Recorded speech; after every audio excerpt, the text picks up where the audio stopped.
네, 날선 토크 3시에 썰전 라이브 시작합니다. 먼저 오늘 패널 소개하겠습니다. 국민의힘의 김경진 전 의원, 순천갑 당협위원장 맡고 있죠. 천하람 변호사, 며칠 뒤면 혁신위원이 될 예정입니다. 더불어민주당의 최이배 전 의원, 김성회 싱크아이 소장 나와 있습니다. 안녕하십니까? 안녕하세요. 안녕하십니까?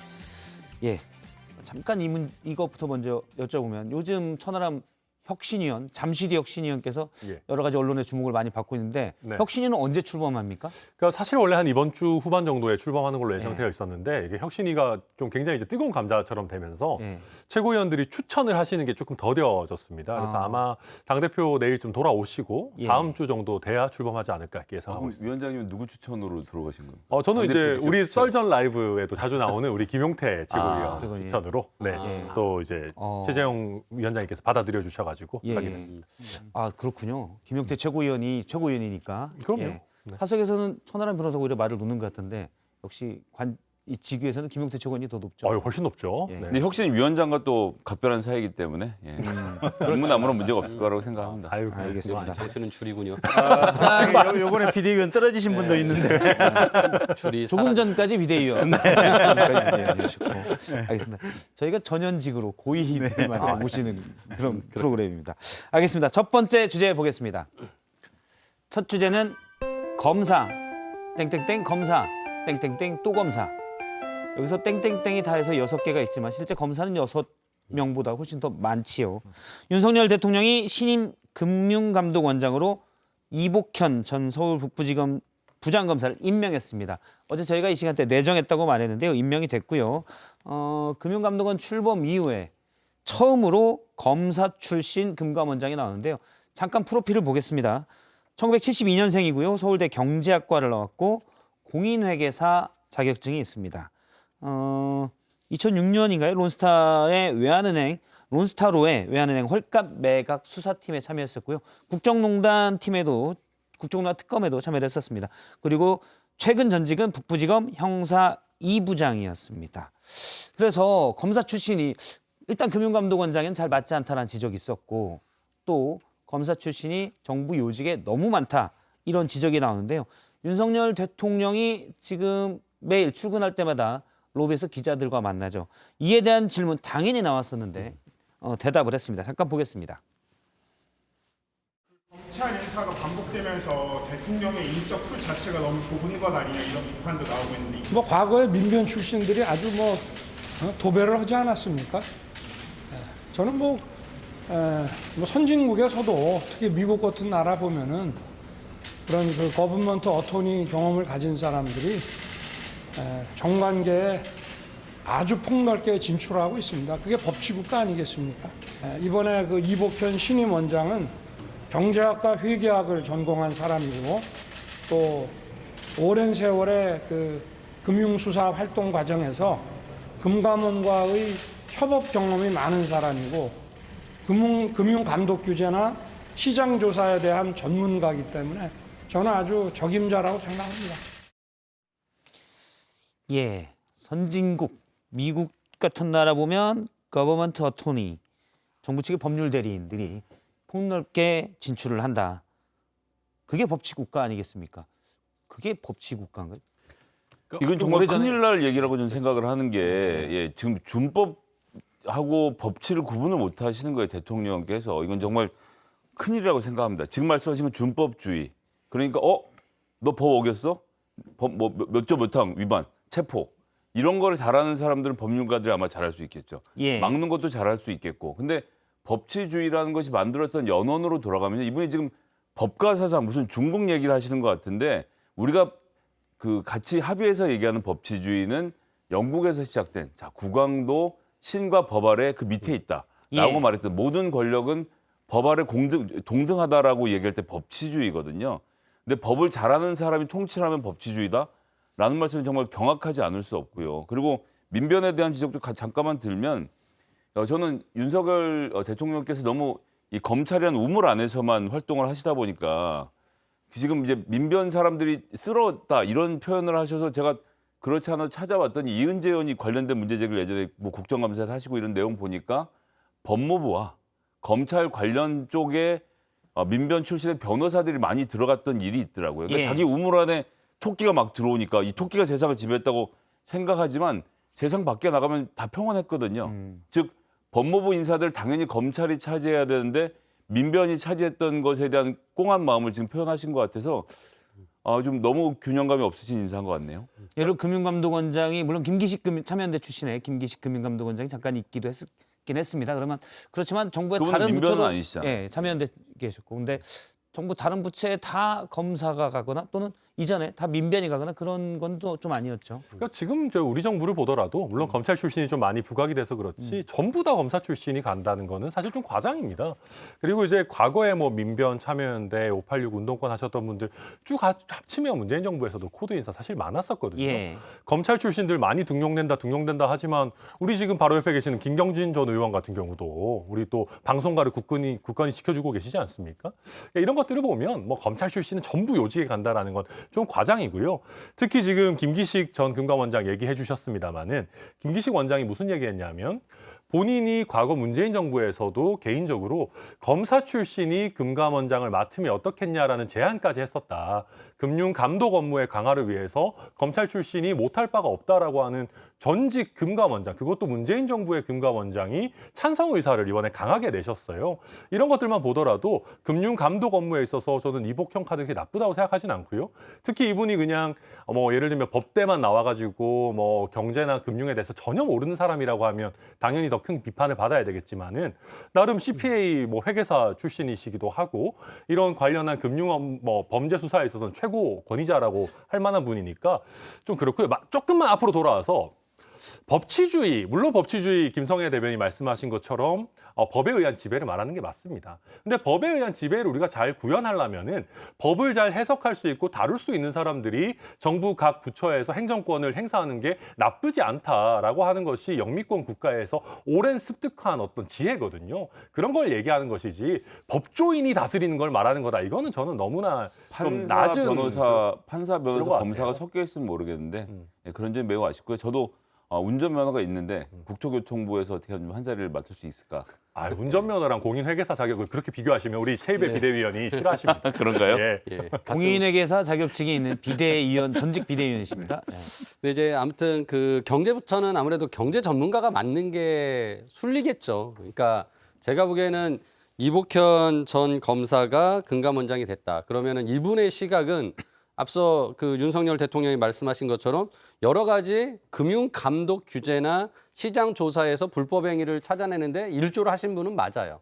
그래서 경제 범죄를 잘 찾아내는 분인데 그럼 금감원은 어떤 역할을 하냐? 경제 범죄를 찾아내서 단죄하는 역할만 하냐? 그렇지 않거든요. 그러니까 금감원 자체가 그 설립 목적을 보면 금융 산업의 발전, 그다음에 금융 시장의 안정, 금융 소비자 보호 이런 내용이 원래 설립 목표예요. 예. 그러니까 지금 굉장히 편협한 시각을 가진 분이 들어온 거예요. 뭐냐면은 물론 뭐 불공정 거래, 금융에 대한 그런 그렇죠. 것도 그러니까 단속하고 검사해야 되지만 예, 사실은 금융시장을 전체적으로 좋은 방향으로 이끄는 그렇죠. 그런 쪽으로 감독을 해야 되는 것도 있죠. 그러니까 이제 우리가 금융감독원이 은행감독, 그다음에 증권감독, 그다음에 보험감독 이걸 합쳐가지고 이제 하나의 금융감독원이 됐는데 지금 이분이 하신 일은 증권감독에서도 주식시장에서 어떤 주가 조작이나 내부자 거래 같은 것을 찾아내는 일을 전문적으로 하신 분이죠. 그러니까 이분에게 예를 들어서 은행의 건전성은 어떻게 이제 가야 됩니까? 은행의 대출은 어떻게 가야 됩니까를 물어봤을 때 이분이 대답할 수 있을까?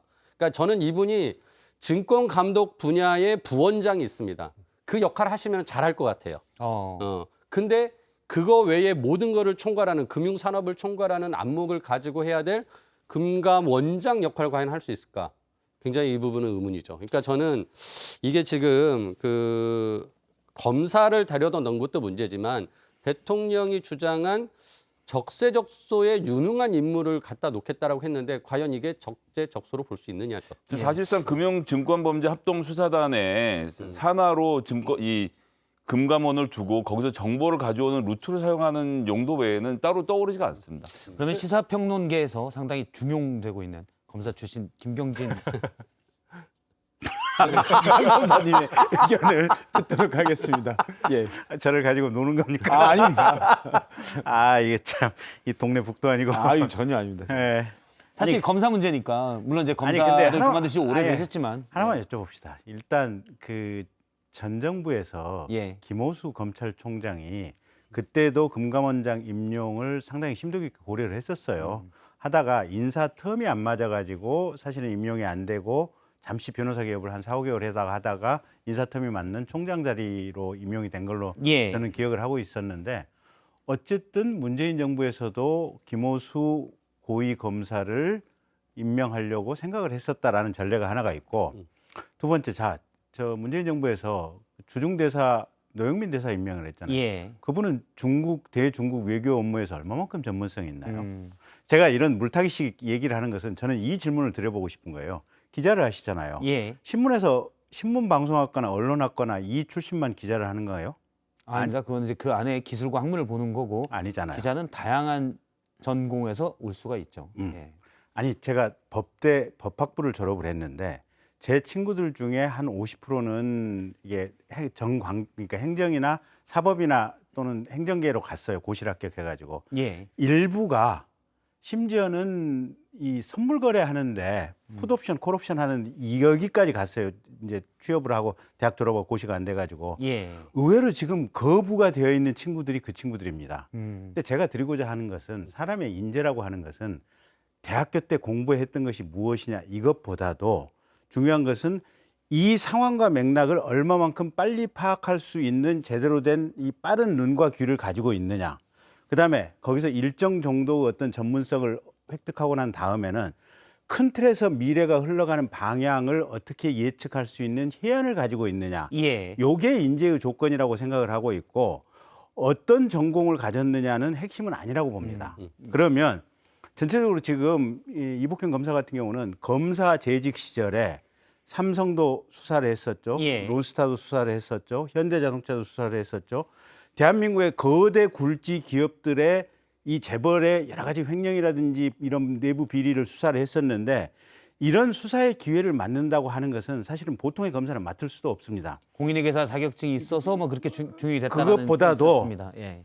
그만큼 상황 판단이 빠르고 정확하고 증거 수집 능력이 뛰어난 이 어떤 본인이 가지고 있는 자질적 역량이 있기 때문에 그런 수사를 맡았던 거고 예. 그런 수사를 하는 과정에서 본인이 많은 실적과 업적으로서 증명을 해냈던 거죠. 그렇다고 본다면 큰 틀에서 보면 어떤 사안이라든지 제도를 훑어보면 이게 어떤 맥락으로 흘러가고 여기서 또 전문가의 의견을 듣다 보면 여기서 무슨 문제가 있겠구나라고 하는 것을 발견해낼 수 있는 해안이 분명히 있는 사람이다. 예. 그런 판단이 있기 때문에 윤석열 대통령께서는 이복현 유능한... 전 검사를 금융감독원장에 임명했을 것이다. 예. 라고 저는 보고 좀, 있습니다. 좀 다른 입장인 게 지금 이 인사의 문제는 검사가 다 차지했냐? 그렇지 않죠. 정부의 부처가 얼마나 많은데 검사가 다 했겠습니까만 인사, 정보, 사정, 감독 업무는 전부 다 검사, 본인 측근에게 맡겼다는 데서 문제가 있다는 겁니다. 자, 인사부터 한번 보시죠. 복두교 인사비서관 대검 사무국장 출신이죠. 그 밑에 이원모 비서관도 당연히 검사 출신이고요. 공직기강 비서관 이시원 이분도 검사 출신, 이분들이 공직자 인사를 담당하고 있죠. 검찰 인사는 누가 합니까? 한동훈 법무부 장관, 이분도 검사 출신이고요. 그다음에 경찰 인사는 또 누가 하죠? 본인의 이 고등학교, 대학교 후배인 이상민 장관이 지금 하고 있는 상태고, 그다음에 검찰 인사는 검찰국장이 하지 않습니까? 이분도 이 신자영 이분도 검사 출신이고요. 그다음에 수사는 송경호 서울중앙지검장에 맡기고, 대기업 조사는 공정거래위원장도 지금 방금 오늘은 부인했습니다만 검사를 시키려다 말았고, 그다음에 금융감독원 이 준사법기관도 또 검사를 시켜서 지금 말씀드린 인사, 정보, 감독, 사정 업무 전체를 검사 패밀리를 배치해서 이거를 내가 다 틀어지고 가고 경제는 그럼 어떻게 하지? 그건 모르겠고 서울대 경제학과가 알아서 해라고 해서 기재부 출신 중에서 서울대 경제학과 나오신 분들한테 뭐 옛날 밖에서 하는 말로 모피아라고 하죠. 이분들에게 전직을 그러니까 예. 대통령 비서실장에 정책실장까지 주고 알아서 전권을 행사하라고 해놓은 상태이기 때문에 권력만큼은 검사가 가져가겠다. 이 기조를 정확히 하고 있다고 봅니다, 저는. 근데 이거는 저는 좀 너무 이게 과한 해석이라고 생각하는 것이 뭐 청와대 인사 라인에 검사 출신들이 너무 많다 뭐 이런 비판은 저도 뭐 충분히 합리적이라고 생각합니다. 아무래도 정무적인 판단이 좀 더 필요할 수 있으니까. 그렇지만 검사 출신이라고 해서 꼭 그런 정무적 판단이 없다라고 단정할 수 있느냐 이건 또 다른 문제거든요. 그리고 대통령이 되면 아무래도 본인이 검증 가능하고 실제 경험해본 인재들을 쓰고 싶은 건 인지상정일 겁니다. 만약에 저희가 문재인 정부 청와대의 이런 인사 실무 라인 관련해가지고 대통령과 뭐 어떤 인연이 없느냐 쭉 따져봤으면 당연히 다 뭔가 인연이 있었겠죠. 이걸 가지고 뭐 너무 이렇게 폭 좁게 사람을 쓰는 거 아니냐라고 하는 건 좀 과도하다고 생각하고요. 특히 이번 금감원장 같은 경우에는 저 이거는 좀 제가 함부로 얘기할 것은 아니지만 아까 최입의 이제 비대위원께서 부원장 정도 하면 적절하지 않나라고 했는데 그거는 뒤집어서 놓고 보면 금융 쪽 전문가, 보험 쪽 전문가 이런 분들을 부원장으로 해서 보완하고 조금 감독 업무에 힘을 주겠다라고 정책적 판단 얼마든지 할 수 있는 부분입니다. 실제로 저보다 더 전문성 있다고 볼 수 있는 김기식 전 금감원장이 이렇게 얘기했어요. 정책적 이해는 필요하지만 보다 중요한 거는 감독 규정을 제대로 집행할 수 있는 법률적 지식과 역량, 의지다. 그런 면에서 검사 출신이 와가지고 가면 갈수록 중요해지는 금융 소비자 보호라는 측면을 강조해 주는 것이 결코 나쁘지 않다라는 것이거든요. 그리고 뭐 검사 출신들 많다, 보훈처장 노왜 검사냐 뭐 이런 식 얘기도 나오지만 예. 보훈처장 같은 사람들이 이미 재선 국회의원입니다. 이 사람을 단순히 전직 검사다라고 폄하해 버릴 건 아니에요. 물론 전직 검사라는 것이 폄하의 대상인지도 모르겠으나, 그러니까 이런 식으로 나름대로 자기가 다양한 분야에서 활약해 왔던 사람들을 전직 검사니까 뭐 너무 많이 검사 써 이런 식으로 해버릴 건 아니라는 거죠. 예. 그분은 전직 검사라기보다는 인수위에서 특보를 하시다가 석연치 않게 갑자기 출마를 하셨다가 석연치 않게 잘 되고 나서 석연치 않게 보훈처장으로 영전되신 점을 지적하는 거 아닐까요? 석연치 않게 이제 하시려다가 접으셨죠. 네. 예. 그러니까 이제 제가 뭐 굉장히 이제 잘하고 계세요. 예, 뭐 네, 김기식 전 금감원장이 뭐 의견이 어떤 민주당의 절대적인 뭐 의견도 아니고 뭐 국민들의 어떤 대표되는 뭐 그 일반적인 여론도 아닌 것 같습니다. 저는 뭐 그런 의견도 있을 수 있다고 봅니다. 하지만은 저는 뭐 아까 말씀드렸다시피 금감원이 설립한 취지가 과연 여러 그 금융산업의 전반적인 모습을 보는 건데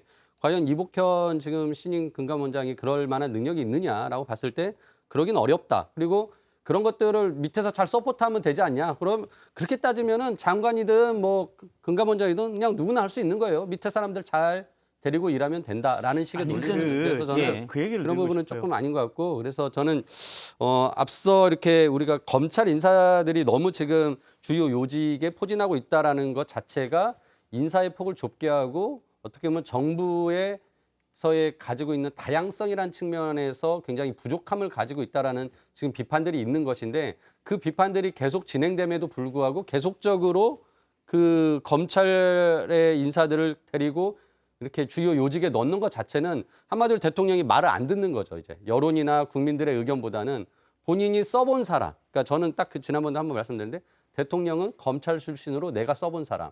그리고 한덕수 총리 같은 경우는 기재부 출신으로 내가 써본 사람. 이런 식으로만 지금 인사를 하고 있는 거예요. 그래서 저는 이런 부분들이 결국 국정 운영의 어떤 다양성과 그리고 여러 그 맥락을 이해하는 데 있어서 부족하지 않겠느냐라는 걱정을 하는 거죠. 예, 거기 플러스 일부 피의자들이 계시죠. 네. 본인이 수사했던 피의자들 중에서 피의자들. 중요한 분들이 계시더라고요. 알겠습니다. 그것도 특이하죠. 예, 웃기려고 한 얘기였습니다. 아니 근데 네. 우리가 정치에도 정자가 들어가잖아요. 예. 행정에도 정자가 들어가잖아요. 정책에도 정자가 들어가잖아요.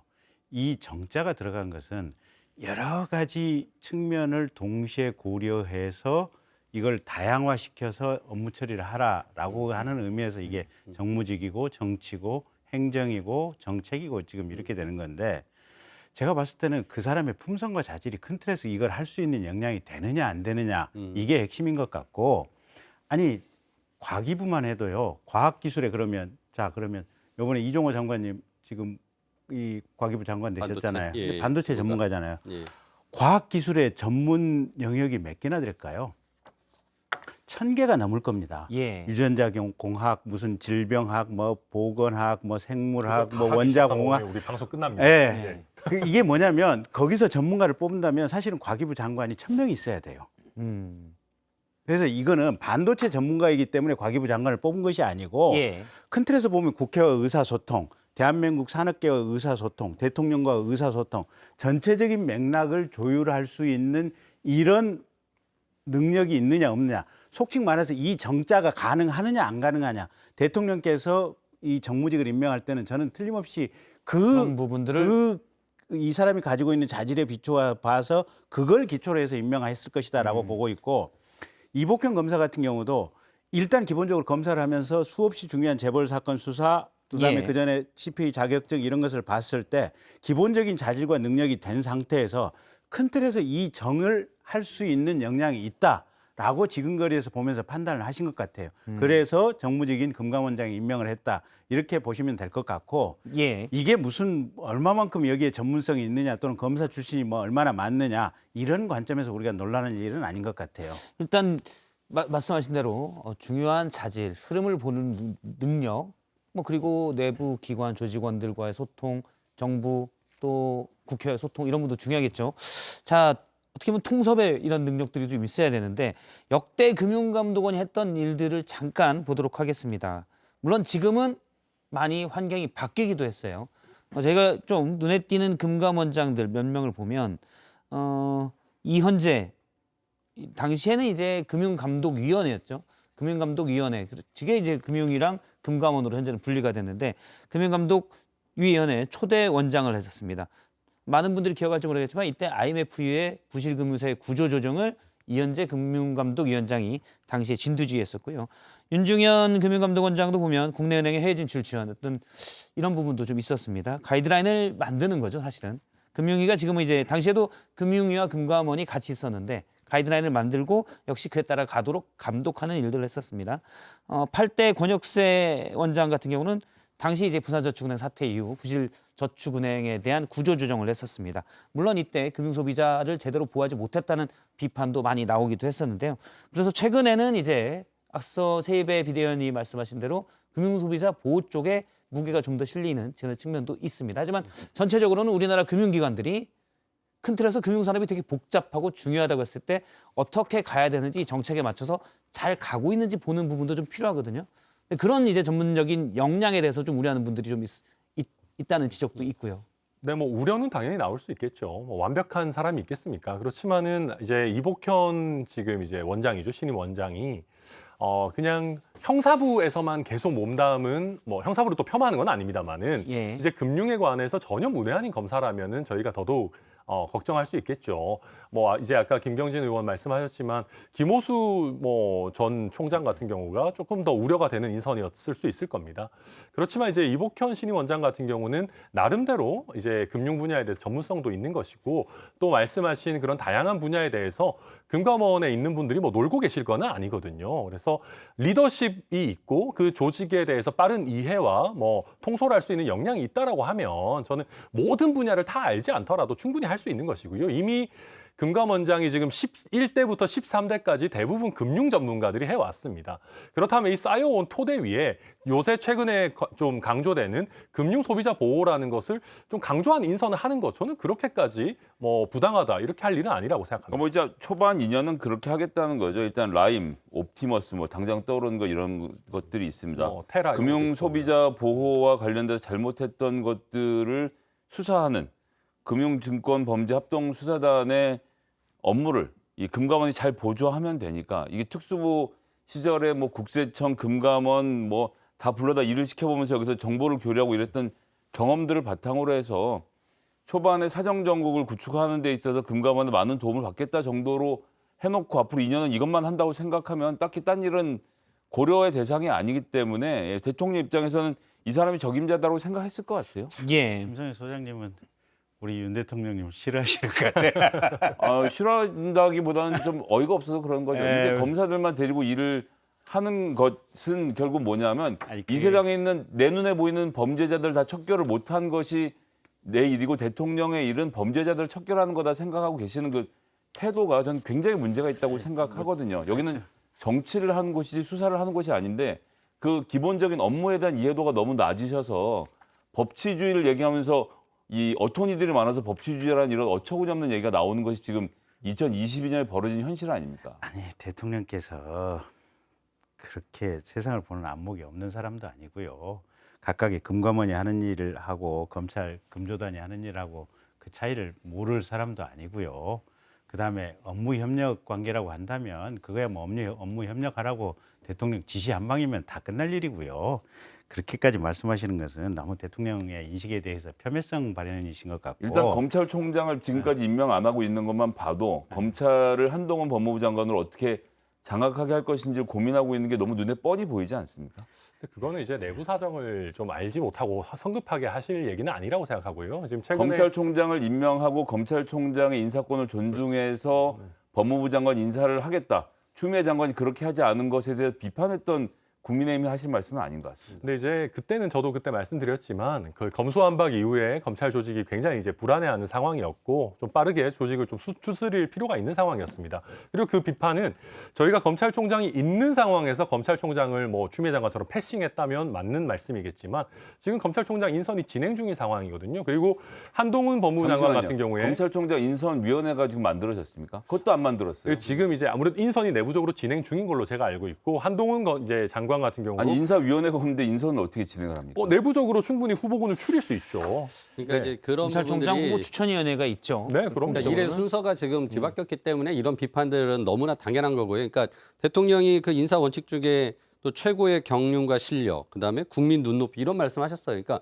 지금 국민 눈높이에 안 맞는 부분인 거예요. 그리고 이런 부분들에 대해서 비판이 들어오면 이런 시각이 있기 때문에 내가 좀 바꿔야겠다. 그래서 여성 장관들이 너무 없지 않냐라는 비판을 받으니까 느닷없이 여성 장관 후보를 그래도 만들어냈어요. 그래서 제가 보면서 그래도 좀 얘기를 들으시는구나 했는데 이 검찰 분야에 대한 이 인사 문제를 얘기할 때는 전혀 듣지 않고 계신 거죠.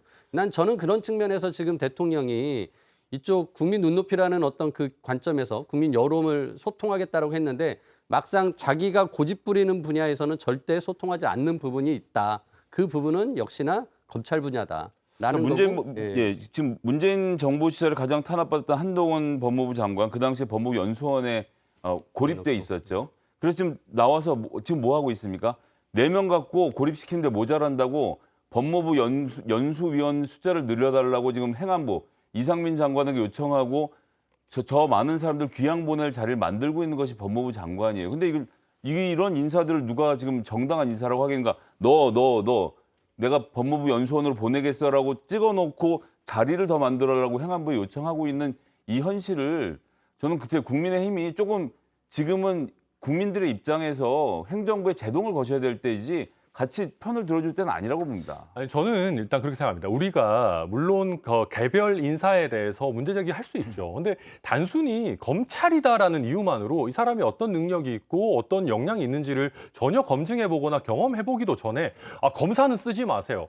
이거는 저는 말이 안 된다고 생각하거든요. 제가 인사권자라도 제가 같이 일해보고 경험적으로 검증된 사람을 쓰고 싶을 겁니다. 그리고 이 사람이 국민의 관점에서 잘 안 맞다라면 비판은 할 수 있겠지만 그렇다고 해서 대통령이 고집부리네, 말 안 듣네라고 폄하할 단계는 저는 아직 안 왔다고 생각하고요. 예. 참 어려운 문제인데 나랑 같이 일해본 사람이라는 게 되게 중요한 지금 기준이거든요. 근데 대통령 본인 자체가 완벽하지 않을 거 아닙니까? 그러니까 우리가 그럼요. 그런 측면에서 결국은 다양한 의견 수렴을 하고 다양한 인선을 해야 되는 게 우리가 지금까지 해왔던 일인데 지금은 대통령이 나랑 일해보고 나랑 경험하고 내가 나랑 일했을 때 일을 잘했으니까 갖다 쓴다. 저는 그거는 진짜 대통령이 편협한 시각이라고 보는 거예요. 근데 지금. 저는 그게 일부에 있어서 본인이 알고 이제 능력이 검증된 사람을 그것과 연관된 분야에 배치하는 게 왜 과연 나쁜지 저는 잘 모르겠고요. 모든 분야를 그렇게 한다라면 문제가 있겠죠. 그런데 우리가 검찰 출신이라는 것을 굉장히 부각시켜서 봐야서 그렇지 지금 검사 출신 고위직 인선 16명이다 이렇게 얘기 나오는데요. 그 전체 고위직 인재 풀에 비하면 정말 얼마 안 되는 겁니다. 그리고 과거에도 검사 출신들이 기용된 전례가 있는 자리들도 굉장히 많아요. 예. 그래서 이게 윤석열 대통령이 검찰 출신이라는 것 때문에 민주당에서도 과도하게 무슨 검찰공화국 프레임을 씌우려고 하시는 것도 저는 분명히 있다고 보거든요. 그래서 저는 그런 식으로 검사 출신은 무조건 한 통속일 거다. 이것도 지나친 선입견이라고 생각합니다. 알겠습니다.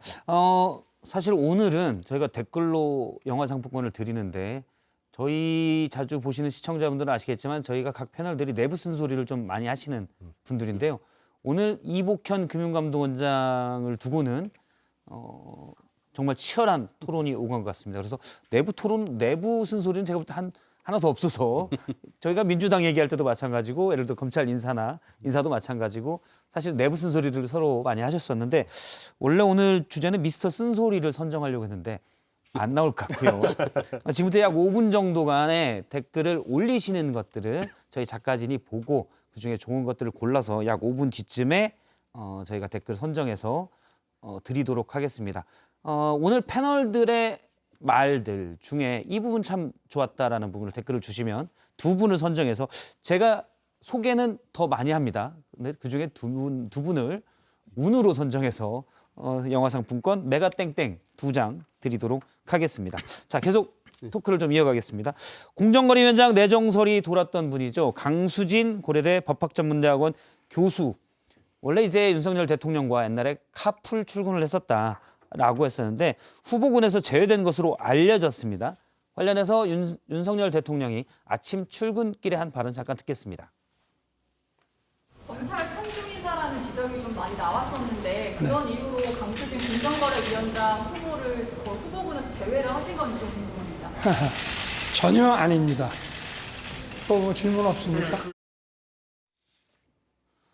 이게 약간 언론에서도 오해들이 서로 예. 해석이 분분하더라고요. 전혀 아닙니다라는 제외된 게 전혀 아닌 건지 검사 출신이기 때문에 제외됐다라는 거에 대해서 전혀 아닌 건지 이게 좀 불분명한데 일단 오후에 나온 보도들은 대통령실 관계자로 강수진 고대 로스쿨 교수가 일단 후보군에서는 제외된 것 같다. 이런 게 지금 나오고 있습니다. 여기 대해서는 어떻게 보시는지요? 근데 이제 그 공정거래위원회도 굉장히 이제 경제 부처로서 중요한 곳이죠. 그리고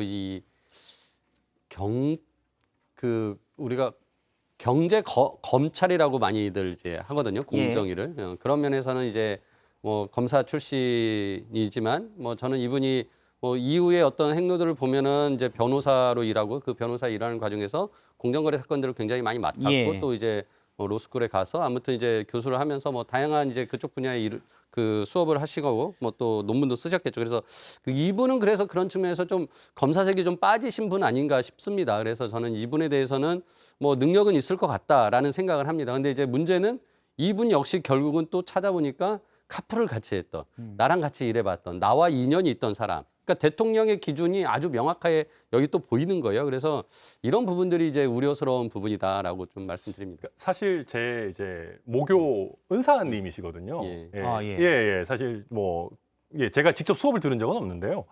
그 굉장히 유능하신 분이라고 소문이 나 있습니다. 실제 말씀하신 것처럼 공정거래 분야의 꽤 전문가이시기도 하고. 근데 다만 제가 이제 정무적으로 놓고 봤을 때 같이 카풀하신 분 너무 많이 등용하면 안 돼요. 그러니까 이분은 제가 봐도 전문성도 있고 능력도 있고 인품도 제가 괜찮은 분이라고 알고 있는데 그런 거 다 차치하고 자동차 많아봐야 4명 타는 거 아니겠습니까? 버스도 아니고. 예. 그럼 4명 같이 타는데 그중에 고위직이 막 2명, 3명씩 나온다. 이건 좀 문제가 있는 거거든요. 그래서 저도 이 부분은 저는 정무적으로 판단을 잘 하신 것 같다라고 생각이 듭니다. 예. 네. 일단 뭐 잘못된 시그널을 줄 수 있기 때문에 만약 후보군에서 제외됐다면 아 그럼요. 다들 얼마나 아쉬워하겠어요. 내가 그때 윤석열 당시 검사를 태워다 드렸어야 되는데 뭐 약간 그럴 수 있으니까. 일단 이제 뭐 이렇게 카풀을 세 분이 했죠. 우리 윤석열 대통령께서는 부동시였기 때문에 운전면허가 없어서 노정현 현 검사장 이분도 이제 검찰총장 윤석열 청장 때 승진을 하신 분인데 노정현 검사 그다음에 강수진 지금 교수 그다음에 이노공 이게 세 분이신데 한 분은 지금 차관이 되셨고 이노공 차관. 이노공 차관이 되셨고 한 분은 지금 공정거래위원장으로 내정자라는 표현을 썼다는 것은 언론에 상당히 취재가 됐다는 이야기고 이제 노정현 이분 한 분만 남은 상태인데 저는 뭐 카풀을 한 정도 인연이면 충분히 다 중용되실 것 같은데요. 카풀을 굉장히 훌륭한 분들이랑 하셨던 것 같아요. 실제로 세 분 다 굉장히 법조계에서 한꺼번에 꽤 한지청에 요 세 분이 돌아가면서 운전을 했다는 것인데 세 분이 다 훌륭한 분이라서 여성 검사 중에 갑자기 두각을 나타내는 것은 참 놀랍네요. 근데 실제로 훌륭한 분들입니다. 뭐 근데 예. 이 얘기는 드리고 싶어요. 카풀을 뭐 했니 안 했니 이것보다도 가령 윤석열 당시 검사가 정권에 찍혀가지고 사실은 실질적인 불이익을 입고 있을 때 가령 박근혜 대통령 첫 해 찍혀가지고 뭐 날아갔던 거 아니겠습니까? 대구고검검사 예. 좌천됐죠. 그때 밥 같이 먹어주고 그때 카풀을 했다 이러면 그거는 같이 해준 사람은 이 사람은 자기 마음의 심지가 고든 사람이에요. 일단 권력이나 이런 데 눈치는 안 보는 사람이란 말씀이죠. 어쨌든 사람을 보고 이건 자기 말의 양심이 바른 사람이기 때문에 그거는 평가해 줄 여지가 있고 그다음에 윤석열 당시 총장이 뭐 여러 가지 핍박을 받을 때 문재인 대통령 시절에 또 거기 함께 했던 사람이라면 그거는 또 그 사람의 마음이 기본적으로 이게 자기 중심이 있는 사람이다 이렇게 평가해 줄 수 있어요.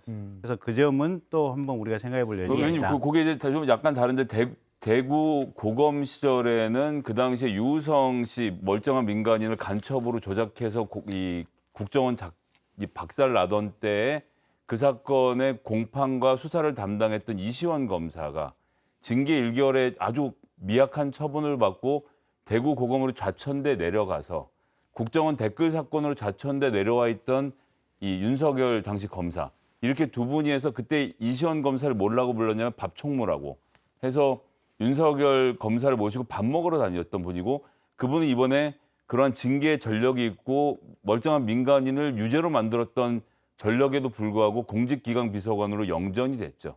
거기에 이시원 검사가 등장하고 성남지청장은 별개의 문제입니다.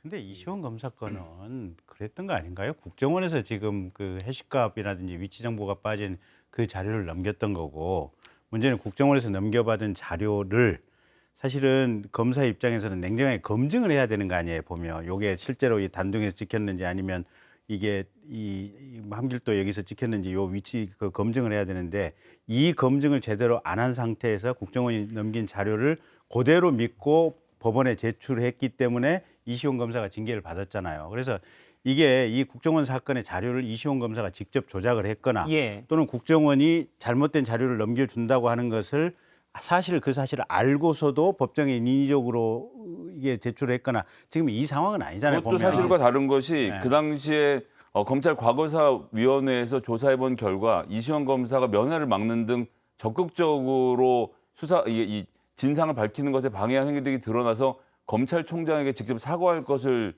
요구하는 등 과거사위원회가 이것은 검찰의 잘못임을 분명히 지적했고 이 사건의 수사와 공판을 담당했던 이시원 검사는 혐의에서 자유로울 수 없는데 다만 팔이 안으로 굽는 식구이기 때문에 징계 1개월에 그쳤다라는 것이 언론들의 세평입니다.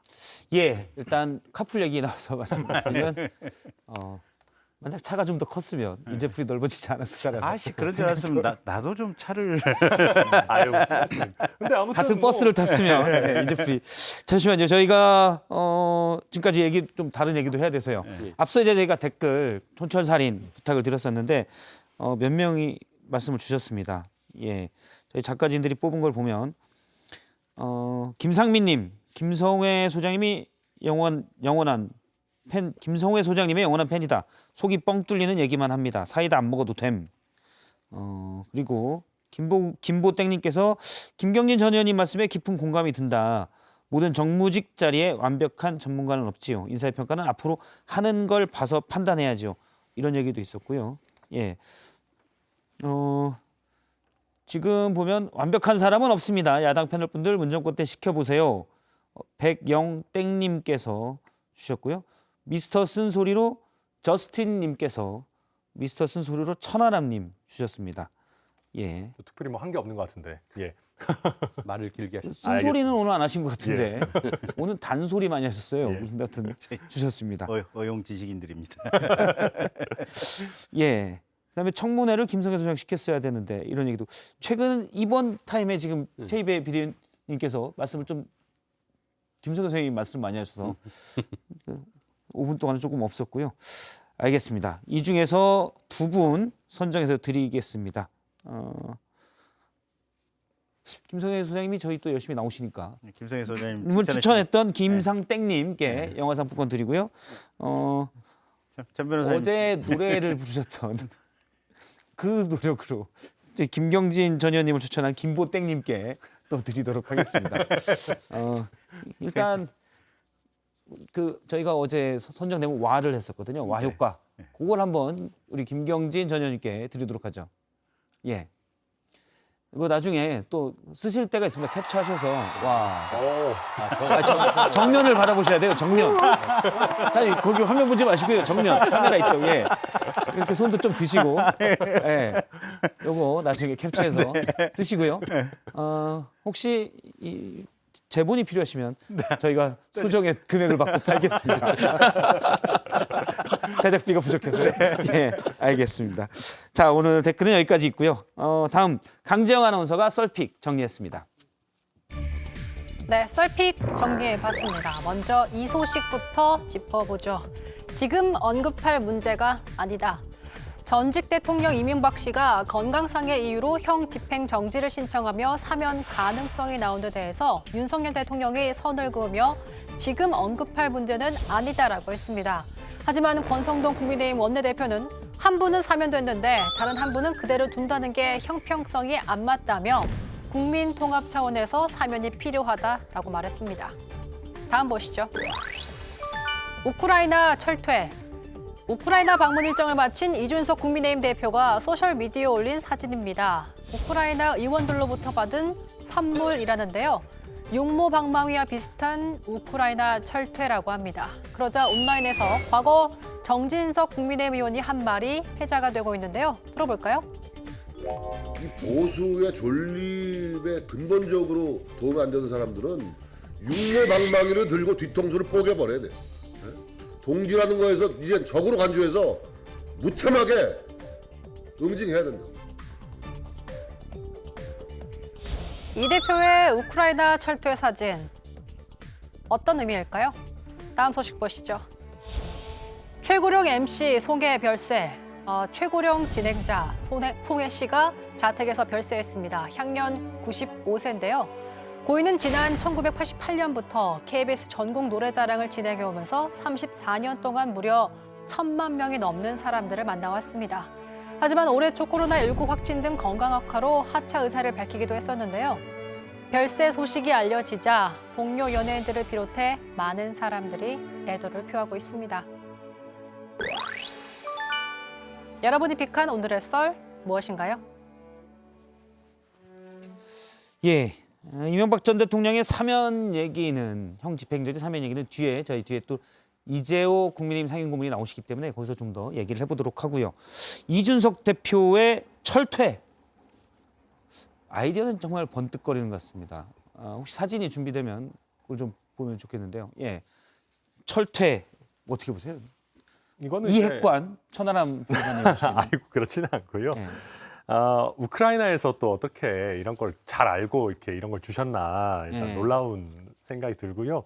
이거 앞만 봐도 육모방망이랑은 사실 좀 다르거든요. 예. 이게 그냥 말 그대로 그 약간 이제 철퇴 같은 건데. 일단 가운데 기둥은 사각입니다. 육모는 그렇죠. 아니고요. 육모는 아니고요. 그래서 과거에 이제 정진석 의원께서 육모방망이라는 이제 그 단어 아까 우리 보셨던 예. 걸 쓰셨기 때문에 아무래도 좀 정진석 의원과 각을 세우는 취지의 이런 그 페이스북 포스팅이 아닌가. 그래서 이 존립 마지막에 이제 자유의 영원한 존립을 위해서 잘 간직하겠다라고도 표현을 썼는데 방금 이제 정진석 의원의 과거 동영상을 보면 보수의 존립에 도움이 안 되는 사람한테 이제 육모방망이로 머리를 깨버려야 된다라고 하셨기 때문에 이 존립이라는 단어도 거기서 따온 게 아닌가 뭐 이렇게 추측됩니다. 네. 일단 뭐 저렇게 번뜩번뜩한 아이디어가 이준석 대표는 좀 있는 것 같아요. 그래서 이제 근데 사실 이렇게 하면 네. 저는 딱 보면 저희 같은 방송에서는 자연스레 정진석 전 부의장의 과거 육모방망이 앞서서처럼 그때 영상을 쓰게 되거든요. 그렇죠. 그것까지 노린 게 아닐까. 저희가 이준석 대표의 이 쭉 깔아놓은 뭐랄까 빵가루를 집어먹고 있는 것 같아요 지금. 사실 그렇죠. 예, 네. 저도 그렇다고 생각합니다. 근데 그걸 뻔히 알면서도 집어먹어야 되는 저희 또 운명이 좀 그렇게 한데. 예, 뭐 얄미워요 그래서. 아니 뭐 언론을 뭐 누구보다 잘 알고 그걸 이제 잘 활용하는 예. 대표니까요. 근데 이제 그게 당 입장에서 플러스가 될 때도 많이 있죠. 예, 제가 그래서 이제 플러스가 되는 면을 고려하지 않고 뭔가 이준석 대표한테 너무 이렇게 박하게 평가하는 건 좀 안 맞지 않느냐라는 취지로 저도 보고 있습니다. 알겠습니다. 최고령 MC 송혜님이 오늘 별세했습니다. 사실 많은 사람들을 기쁘게 해줬던 분인데요. 예. 제가 오늘 기사 봤더니 그 기네스북에도 오르셨더라고요. 예. 그러니까 기네스북에 무슨 항목으로 올랐을까 찾아봤더니 최고령 TV 음악 경연 프로그램 진행자. 그래서 그러니까 지금 95세로 돌아가셨고 솔직히 코로나 상황이 아니었으면은 최근까지도 계속 그 전국을 돌아다니면서 진짜 그 진행을 예. 하셨을 텐데 코로나 때문에 이제 최근 2년간 현장은 못 가시고 뭐 저도 가끔 한번 지나가다 이렇게 채널 지나가다 보면은 요즘은 그냥 스튜디오 안에서 옛날 거 틀어주기도 하고 뭐 이렇게 하더라고요. 근데 아무튼 계속적으로 이렇게 방송 활동하셨는데 참 안타깝습니다. 뭐 3월달에 코로나 이제 걸리시고 나서 아마 그런 후유증이 아닐까라는 생각이 드는데 저도 이 속보 보자마자 바로 저희 가족 단톡방에 예. 뉴스를 띄웠고 우리 어머님이 엄청 또 이제 섭섭해하시면서 너무 안타까워하시는 모습 보면서 예. 아마 전 국민의 마음이 그런 마음 아닐까 싶습니다. 전 국민은 늘 위로해줬던 예. 그런 분으로 기억을 하고 또 애도를 합니다. 그러면 다음 주제로 넘어가겠습니다. 다음 주제는 민주당 얘기입니다. 자, 우상호 비대위 그 앞길은 하고 물음표로 했는데요. 일단 민주당 비대위원장이 어제 저희가 역시 속보로 전해드렸었는데 사선의 우상호 의원이 됐죠. 어제 의총이 끝난 뒤 나오면서 한 말이 있습니다. 잠깐 들어보겠습니다. 민주당의 색깔을 놓치지 않으면서 선거에 진 패인을 잘 분석해서 거듭나는 그런 모습을 만드는데 제 역할을 다하겠다. 이런 선거 패배로 지금 많이 이렇게 힘들어하고 있는 당 수습하는 일이 첫 번째 과제겠죠. 그리고 아무래도 이제 전당대회가 곧 8월에 예정됐기 때문에 전당대회 준비를 잘 해서 새로운 지도부가 잘 선출되도록 관리하는 일이 또 매우 중요한 일일 것이고요. 예, 우상호 비대위원장 이제 당 절차에 따라서 최종 의결을 받으면 이제 비대위원장이 공식되는데요. 민주당 최입의 전 비대위원이 보시기에 숙제는 어떻습니까?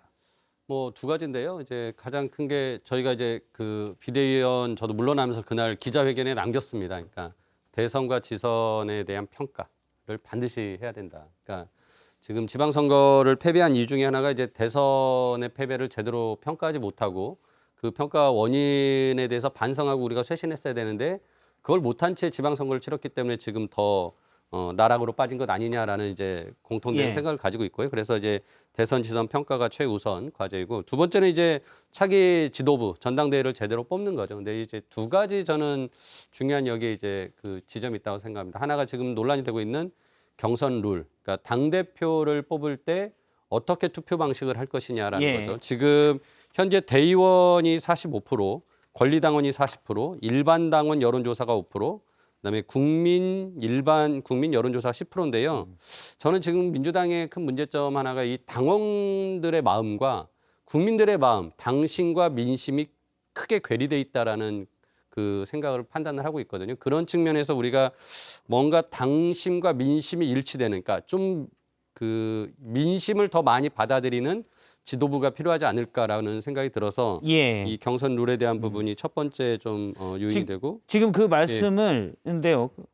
박홍근 현재 뭐 대표 권한 대행이죠. 직무 대행인데 예. 박홍근 대표 직무 대행 겸 원내대표가 이 경선 룰에 대해서도 열어놓을 수 있다라고 네. 일단 얘기를 했습니다. 잠깐 들어보겠습니다.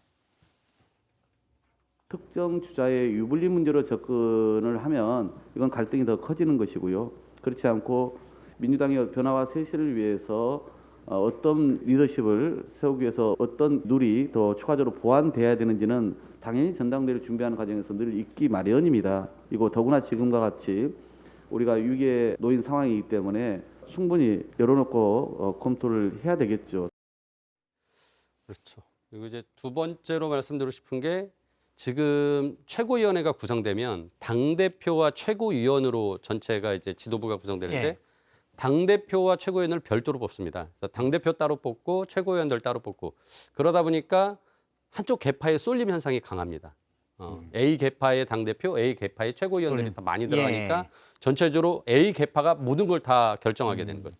그래서 이게 이제 예전에는 이거를 이제 단일 지도체제라고 했는데 집단 지도체제라고 해서 이걸 같이 뽑습니다. 예. 그러다 보면 당대표와 최고위원이 다른 계파 여러 명이 섞이게 됩니다. 이제 이렇게 되면 물론 좀 시끄러울 수는 있겠지만 다양성이 확보되고 뭔가 협치가 가능해집니다. 당 내에서도.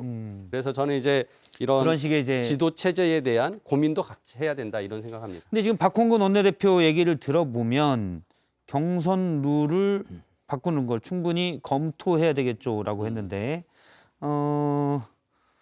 이거는 근데 박홍근 원내대표가 이제 이재명 대선 후보의 비서실장이지 않았습니까? 그래서 지금 당 일각에서는 당원들의 권리당원의 몫을 높여라라는 얘기가 있는데 거기가 좀 더 상응돼 있는 게 아닐까요? 근데 사실 이제 이거랑 아무 상관없이 장경태 정당혁신추진위원회 위원장이 뭐 5차례인가 걸쳐서 이제 민주당 정당혁신안 발표한 적이 있는데 4월 5일에 4번째 발표하면서 요 비율 조정안을 이미 발표해 놓은 게 있습니다. 사실 그때 논의를 했으면 지금 안 시끄러울 수 있었는데 좀 안타깝긴 한데요. 그냥 소개만 하나 드리면요. 대의원을 현행 45에서 20%로 줄이고 권리당원의 비중을 40에서 45%로 높이고 일반 당원 5% 대신 나머지 줄인 거 30%를 모아서 현행 10%인 여론조사를 30%로 키워서 당 70에 여론 30 그리고 이 대의원의 비중을 확 줄이는 것을 안을 냈던 적이 있거든요. 요안이 4월에 논의가 됐으면 지금 시끄럽지 않게 넘어갈 수 있었는데 이것도 저는 충분히 논의해 볼 만한 가치가 있는 예전에 나온 것이니까 뭐 그런 정도가 이야기 될 수 있을 것으로 보입니다. 그러니까 저는 민주당 이 룰을 보면은 국민의힘이 민주당보다 훨씬 민주적이다 이런 생각이 들어요. 저희는 그냥 일반 여론조사, 국민 여론조사 50%고요. 저희 당원 투표 50%, 대의원 이런 거 없거든요. 대의원한테 왜 이렇게 많이 퍼센트를 줘요? 45%. 사실 말이 안 되잖아요. 이게 왜 이런지 좀 진즉 좀 바로 잡았었어야 되는데 이기고 있을 때 잘 나갔을 때 좀 미리미리 혁신위를 띄우셨어야 되지 않나라는 생각이 들고 이게 인접하면은 뭐 룰 바꾸기 쉽지가 않습니다. 또 한 가지 제가 조금 보면서 물론 잘 되시기를 바라지만 아쉬운 거는 우상호 의원이 비대위원장으로 등판하는 것 물론 이름은 혁신형 비대위라고 했습니다만은 과연 혁신으로 비춰질지 조금 의문입니다. 예, 알겠습니다. 김경진 의원님 혹시 민주당 상황에 대해서 한마디. 문제는 다 알고 계시죠. JB 의원님도 정확한 정답을 말씀하셨고 해낼 수 있느냐 없느냐가 관건인데 쉽지 않다고 봅니다. 쉽지 않다. 많이 노력하셔야 될 겁니다. 알겠습니다. 오늘 네 분 말씀 여기까지 듣도록 하겠습니다. 고맙습니다. 3시엔 뭐하죠? 라이브. 3시엔 뭐하죠? 썰전 라이브. 이제는 3시 시청자 제일주의 썰전 라이브.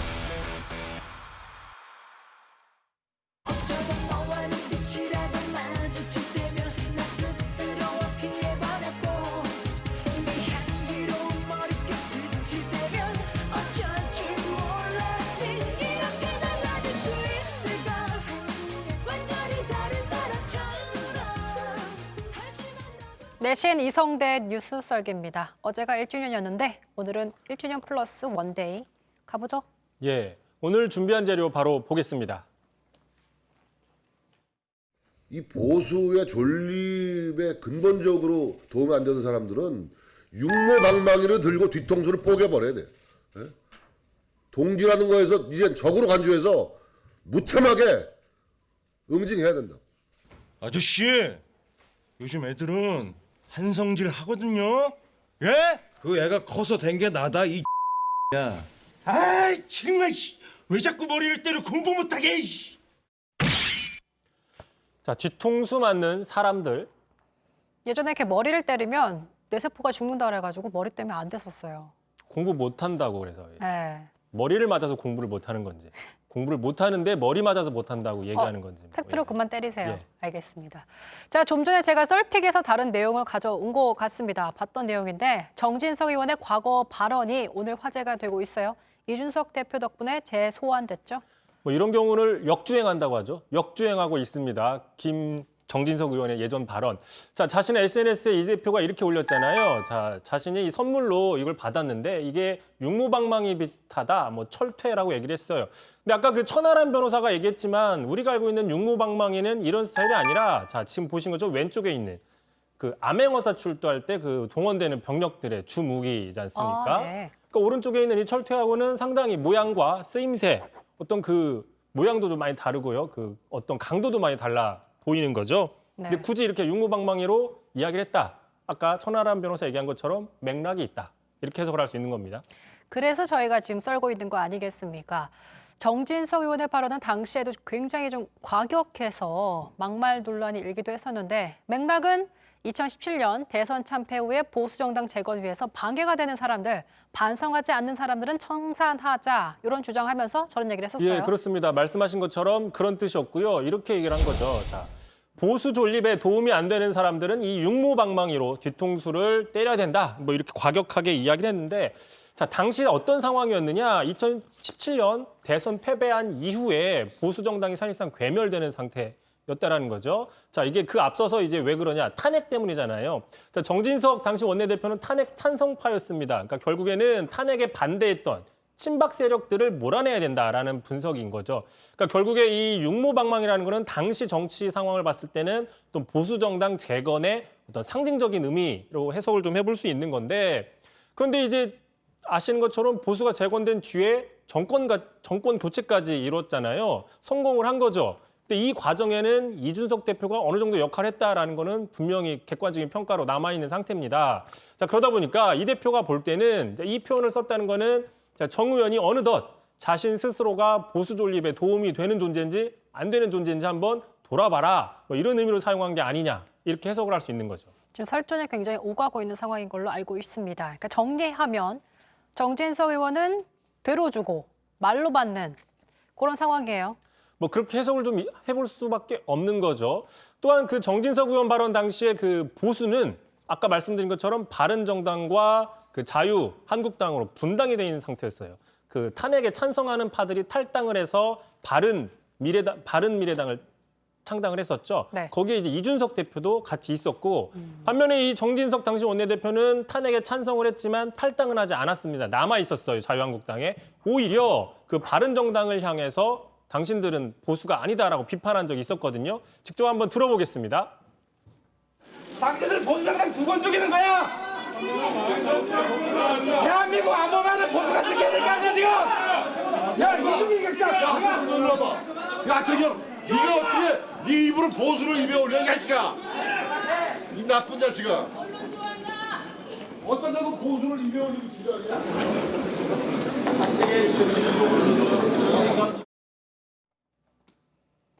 굉장히 거칩니다. 자, 아무튼 이 대표가 우크라이나에 간 사이에 친윤, 중진, 정진석 의원이 공개적으로 비판을 했고 그 강도가 연일 높아지고 있습니다. 여기에 이 대표도 지지 않고 맞대응하고 있는데 그 공방이 좀 거세지고 있어요.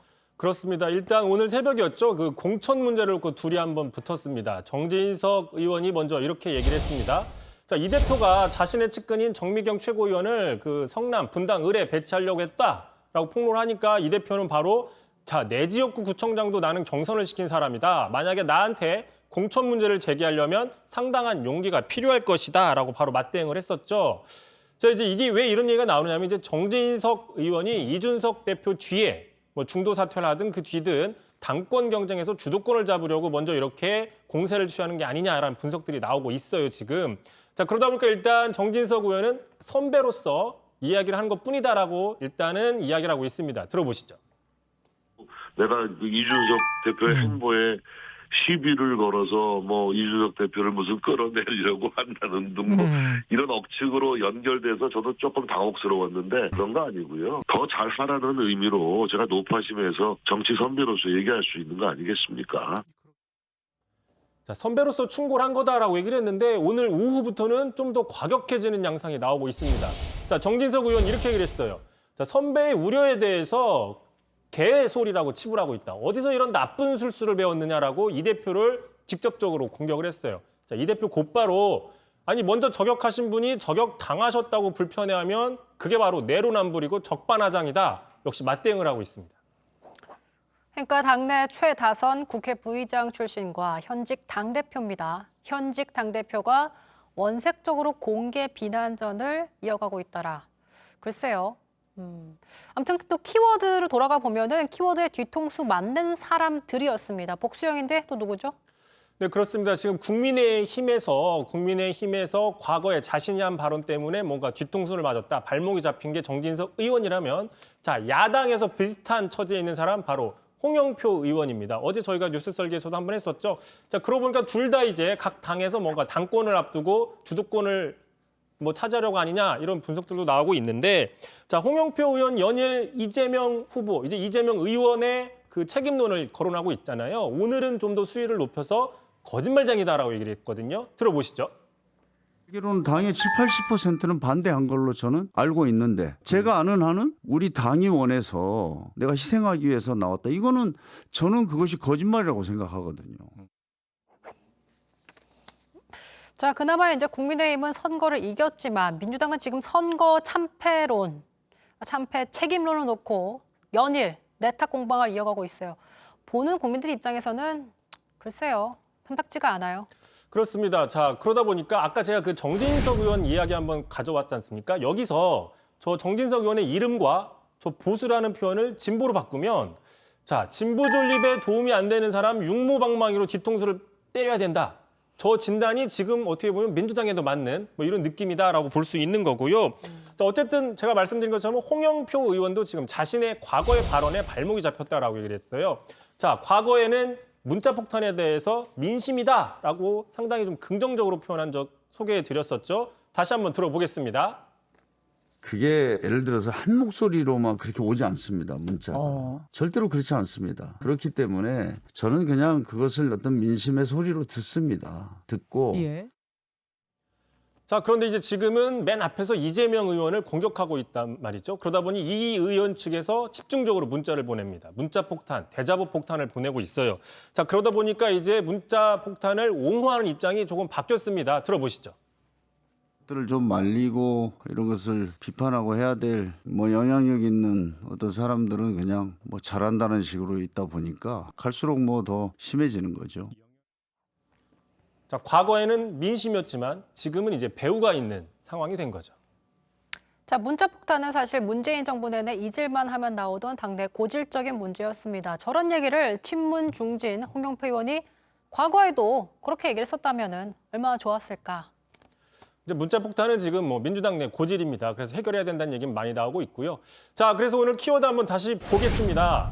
자, 뒤통수 맞는 사람들. 자, 공교롭게도 국민의힘의 정진석 의원, 또 민주당의 홍영표 의원 둘 다 여당 시절에 원내대표를 지낸 또 중진 의원입니다. 둘 다 유력 정치인이고 차기 당권에 대한 관심도 큰 정치인들이죠. 하지만 과거에 스스로 본인들이 했던 말 때문에 지금은 반대 세력의 어떤 그 발목이 잡히는 상황 이렇게 정리해 해봤습니다. 자, 어쨌든 과거의 한 말이 본인을 다시 부메랑처럼 돌아오고 있는 상황입니다. 각자 대표가 어떻게 또 이 상황을 타개해 나갈지도 썰어볼 수 있겠네요. 이성대 기자의 뉴스 설기 여기까지 하죠. 수고하셨습니다. 그러게 왜 그랬어? 왜 애초에 그런 말을 했어? 이렇게 이 시간에 찾아올 거면서 하필은 또 왜 맞았어? 너 지금 무슨 드라마 치고? 그렇게 걸친 것도 없이 네, 2주에 한 번씩 저희가 쓴소리를 듣는 분입니다. 국민의힘 이재호 상임고문 모셨습니다. 안녕하십니까? 예, 안녕하십니까? 먼저 요것부터 여쭤보겠습니다. 이명박 전 대통령이 형 집행 정지를 신청했습니다.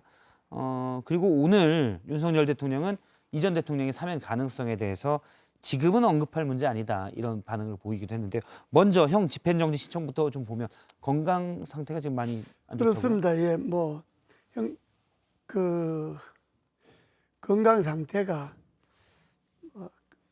개인의 그 환자 상태에 대해서 세세하게 이야기할 건 아니지만은 변호사를 통해서 들은 걸로는 지금이 이때까지 그 수감 생활을 하는 중에 제일 건강에 안 좋은 상태. 안 좋은 상황이다.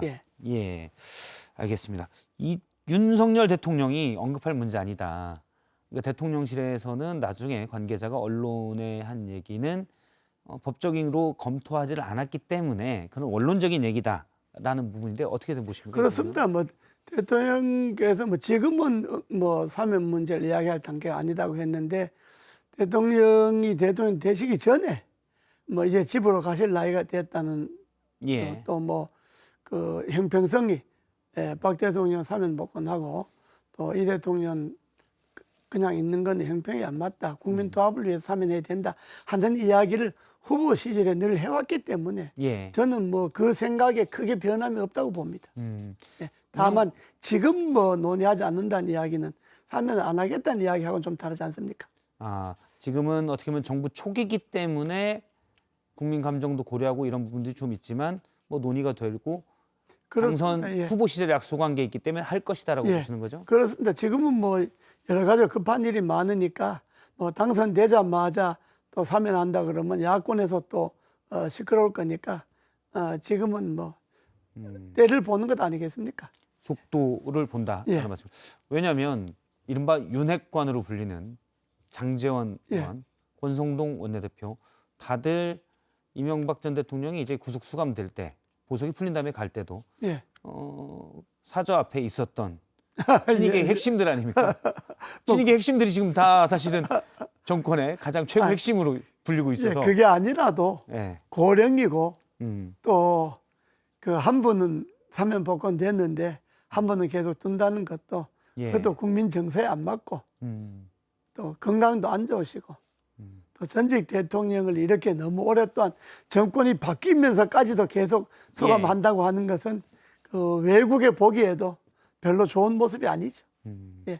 그러니까 뭐 저는 금명간 사면 문제는 금명간 매주에 풀리리라 보고 우선 사면도 사면이지만 건강이 극도로 안 좋으시니까 당장 석방이 필요하죠.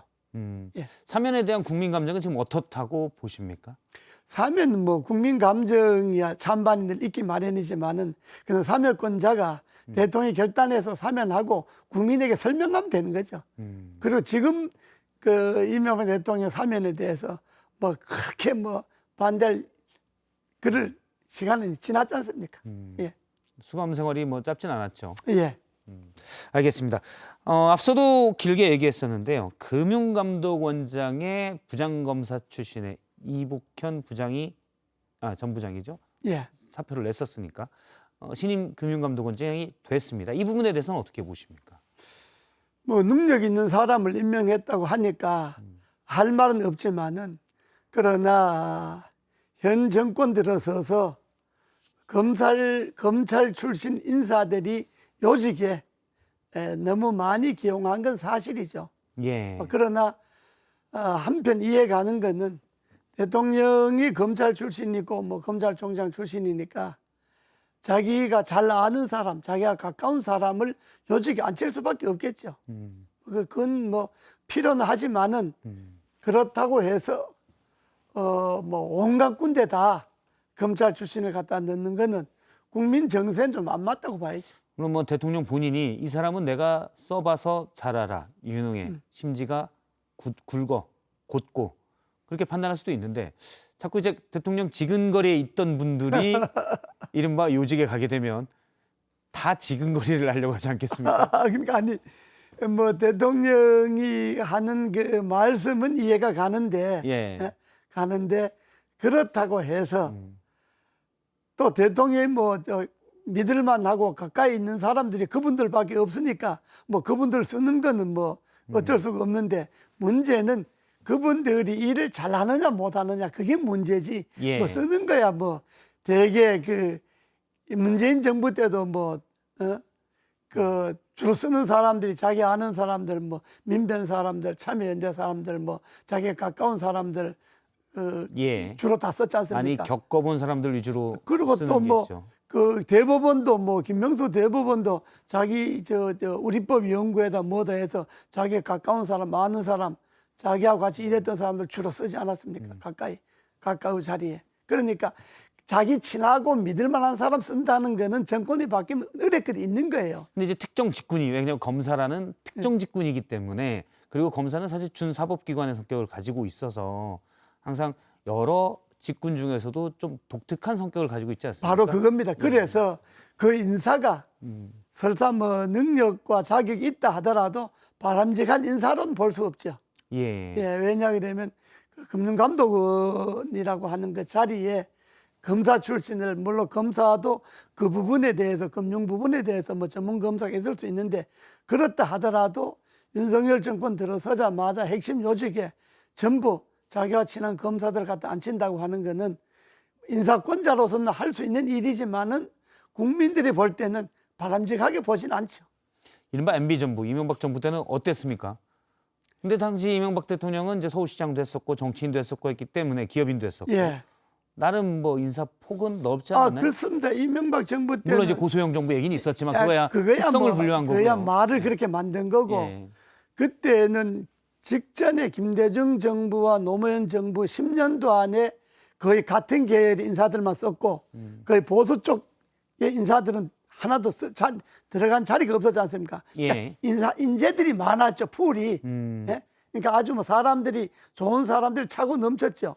그렇기 때문에 사람들 쓰는 데 대해서 뭐 그렇게 말이 있거나 그러진 않았습니다. 뭐 얼마든지 골라서 쓸 수가 있었으니까. 예. 근데 지금 골라서 지금도 물론 쓸 수 있을 것 같은데 특정 직군이 많이 간다는 느낌은 좀 있어서 그건 바람직하지 우려가- 않습니다. 예. 예, 알겠습니다. 요 얘기도 좀 여쭤보겠습니다. 문재인 전 대통령 사저 앞에 예. 시위가 이제 고성에 일부 단체들이 시위가 계속되고 있지 않습니까? 이에 대해서 윤석열 대통령이 어제 한 얘기입니다. 대통령 집무실 앞도 시위가 허가되는 판인데 뭐 법대로 하면 되지 법에 따라서 하면 되지 않겠습니까? 라고 어제 출근길 얘기입니다. 예. 일부에서는 뭐 대통령 집무실 앞도 시위가 허용되는데 전 대통령의 사저 앞이라고 막아야 되냐 이런 의견도 있는 반면 책임이 더 큰 현직 대통령과 이미 자리에서 물러난 현직 대통령의 지위는 다르다라는 의견도 있습니다. 어떻게 보시나요? 그게는 뭐 저도 그거 저 방송에서 봤습니다만 예.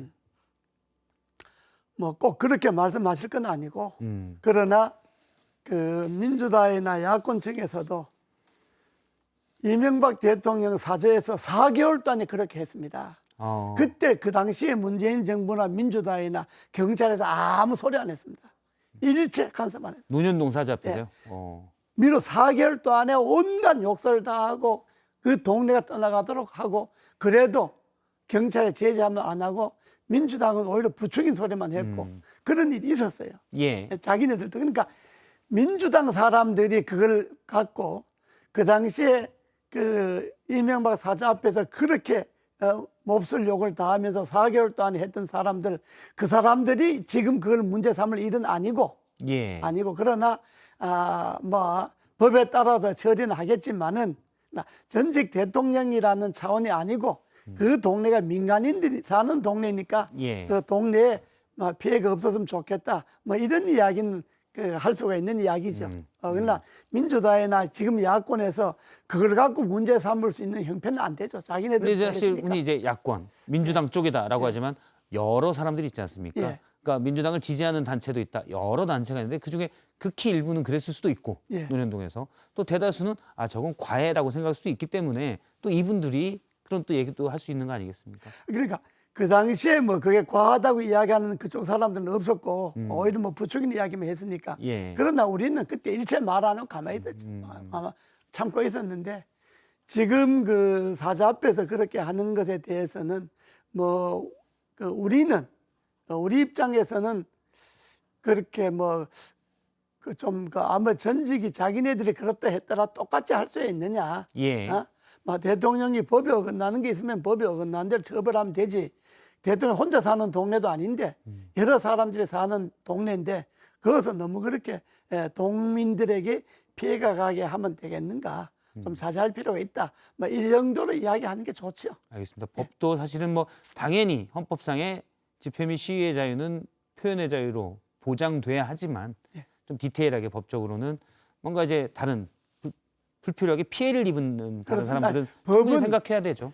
법대로 한다 그러면 뭐 그야 할 말이 없지만 그러나 그게 꼭 법대로만 해야 될 일은 아니잖아요. 예. 네. 사실 법대로 하면 제일 힘센 사람이 제일 잘 된다는 그런 얘기도 있습니다. 국민의힘 내부 상황을 좀 짚어보겠습니다. 친윤계 저희 앞서 썰기에서도 나왔었는데 좌장격인 정진석 의원과 이준석 대표 간의 갈등이 좀 커지고 있어요. 이게 이준석 대표의 임기는 내년 6월까지인데 미리 당권 흔들기다. 왜냐? 윤핵관들이 이준석 대표를 싫어하니까. 이런 해석이 많이 나오고 있거든요. 저 원로이신 고모님이 보시기엔 어떻습니까? 뭐 그렇게 해석할 수도 있지만은 제가 보기에는 예.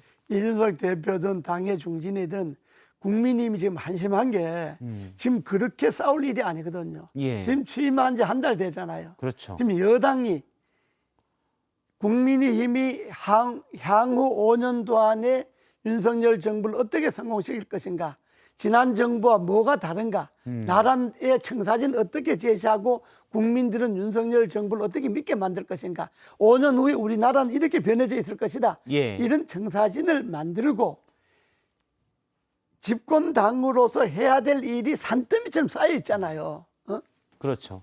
그건 하나도 손도 안 대고 지금 당장 국회에 당면 현안도 못 풀지 않습니까? 법사위원장 문제, 국회의장 문제도 해결 못하고 당장 국회가 수도돼 있지 않습니까? 예. 이런 현안이 아주 첩첩이 쌓여 있는데 이 문제에 대해서 해결을 하려고 중진들이나 당대표나 머리를 맞대고 노력은 안 하고, 대표라는 사람은 뭐 느닷없이 우크라이나를 갔고 중진들은 그 문제에 대해서 손도 못 대고, 이 국민의힘이 지금 한심한 거요. 이기는 정당이나 진정당이나 뭐 민주당대로 남이 정당이니까 뭐 굳이 말할 것도 없지만은, 내가 속해 있는 국민의힘이 볼 때도 당을 맡아 있는 사람들이 이렇게 하면 안 되는 거예요. 국민들이 문재인 정부를 윤석열 정부로 정권을 교체한 거는 뭔가 지난 정부와 다를 거라고 믿고 교체한 것 아닙니까? 그런데 정부도 대통령실도 인사하는 거 보면 문재인 정부와 다를 게 별반 없고 그러잖아요. 당도 여당이 돼서 뭔가 국민들에게 희망을 줄 수 있는 일은 안 하고 내부 자기네들끼리 싸움질만 하고 앉았으니까. 그것도 어떻게 보면 권력투쟁이죠. 저 한심한 거요. 내가 볼 때는 국민힘도. 그러니까 저렇게 하면 안 되고, 저거는 이준석 대표도 그 자꾸 쓸데없는 소리 하지 말고, 예. 그 뭐 우크라이나 간 거는 자기 형편에서 갔다 하더라도 그 외국에 가서까지 그렇게 쓸데없이 싸움 붙이기는 이야기 할 필요 없는 거고. 오늘 나온 얘기, 앞서 나온 제작진은 앞서 나온 그래픽을 잠깐 다시 보여주시겠습니까? 이준석 대표는 적당히 태클을 걸어라라고 전진석 의원을 향해서 얘기했고요. 정진석 의원은 선배 우려를 개소리로 치부했다. 요건 이제 앞서 이준석 대표가 얘기한 그러니까, 어차피 기차는 간다의 그 앞에 말, 개가 짖어도 이걸 염두에 둔 거죠. 이준석 대표도 철없는 소리 했었고, 당 대표란 사람이 외국에 나가서 저런 걸 뭐 페이스북에 올리고 할 처지가 아니고 그냥 조용히 갔다가 자기 볼일 보고 조용히 돌아오면 되는 거지. 국내 문제를 외국에 나서까지 저렇게 이야기할 수 있는 거는 그건 대표의 자질의 문제고, 당의 중진들도 당 대표가 외국에 나가 있는데 뭐 국내에서 이런저런 소리 할 거 없고 갔다 오면 뭐 조용히 불러놓고 따질 거 따지는 거지. 더 이상 이준석 대표도 그러고 당 중진들도 그러고 더 이상 이 문제에 대해서 확대시키지 않기를 바랍니다. 예. 네. 요거 하나 여쭤볼게요. 마지막으로 짧게. 이준석 대표는 임기를 채울 수 있을까요? 그야. 지금 뭐 윤핵관이 계속 윤핵관들이 복수형입니다. 계속 흔들고 그래, 있어서. 그냥 언론에 자꾸 하는 것이 뭐 윤핵관이라는 게 뭐 몇 대 됩니까? 뭐 말이 그렇지.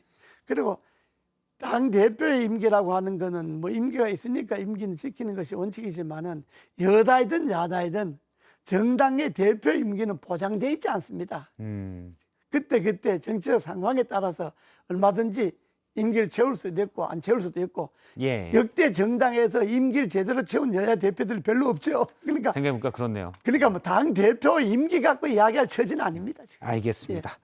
오늘 이재호 국민의힘 상임 고문으로부터 얘기를 들었습니다. 고맙습니다. 감사합니다. 네, 오늘 썰전 라이브는 여기까지입니다. 계속해서 정치부회의가 이어지고요. 저희는 내일 오후 3시 10분에 뵙겠습니다. 고맙습니다.